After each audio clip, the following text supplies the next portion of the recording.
Assalamualaikum warahmatullahi wabarakatuh. Perkenalkan, saya Nabila Muzayani dengan NPM 252201004. Di sini saya akan menggambarkan sebuah sel darah putih. Untuk gambarannya, alat yang dibutuhkan yaitu buku gambar, penggaris, penghapus, ballpoint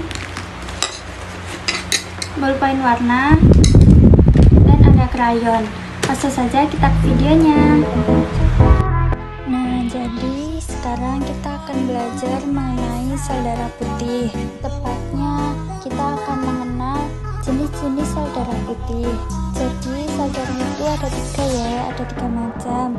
Yang pertama ada sel darah putih, sel darah merah, dan keping darah.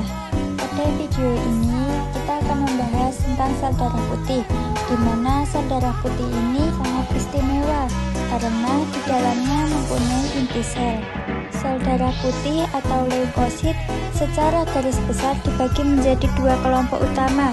Yang pertama yaitu granulosit, yaitu memiliki butiran atau granula di sitoplasma, dan yang kedua organulosit, yaitu tidak memiliki butiran. Sel darah putih juga mempunyai komponen sistem kekebalan tubuh yang melindungi tubuh dari infeksi bakteri, virus, jamur, parasit, serta sel kanker. Leukosit juga memproduksi antibodi hingga reaksi alergi dengan jumlah normal sekitar 4.000 sampai 11.000 sel. Berikut adalah rincian 5 macam sel darah putih dan fungsinya. Yang pertama yaitu neutrofil.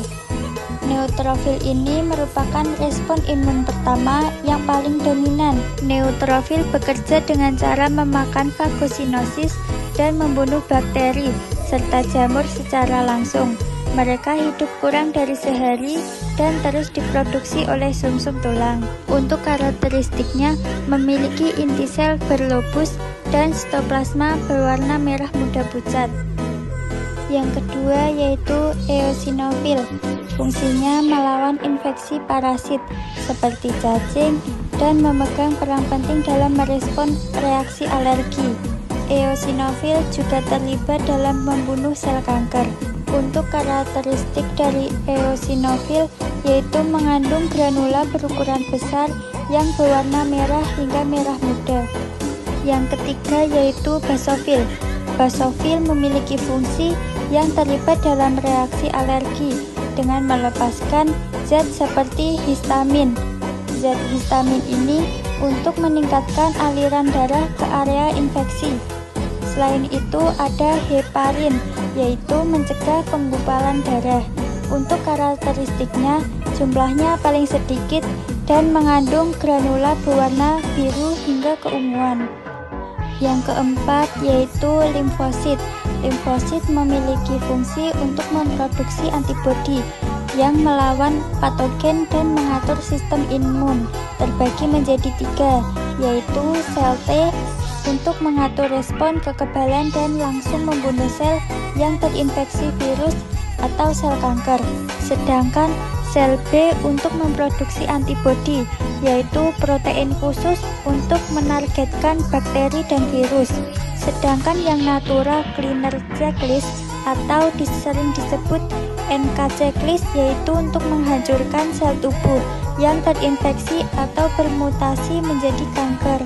Untuk karakteristik limfosit adalah berukuran kecil 7-8 mikrometer, memiliki inti sel berwarna yaitu biru atau ungu, dan sitoplasmanya tipis. Dan yang kelima adalah monosit. Monosit adalah sel darah putih terbesar yang berfungsi sebagai penyedot debu atau fagosintosis. Monosit masuk ke jaringan dan berubah menjadi makrofag untuk membersihkan jaringan dari bakteri, kuman, dan sisa-sisa mati sel. Untuk karakteristik dari monosit adalah memiliki umur panjang dan mampu mengganti lisosomnya untuk terus menyerang patogen. Nah, itu tadi adalah grade pertama tubuh dengan fungsi unik dengan neutrofil, Untuk penangkap pertama, limfosit menghasilkan antibodi atau sel memori, monosit yaitu pembersih raksasa, eosinofil untuk melawan parasit, dan basofil untuk memicu respon alergi.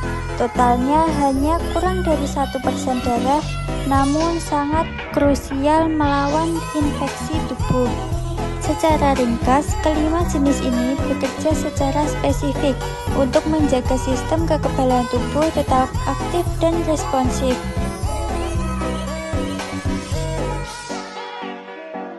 Sekian video dari saya, kurang lebihnya mohon maaf. Bye bye, ketemu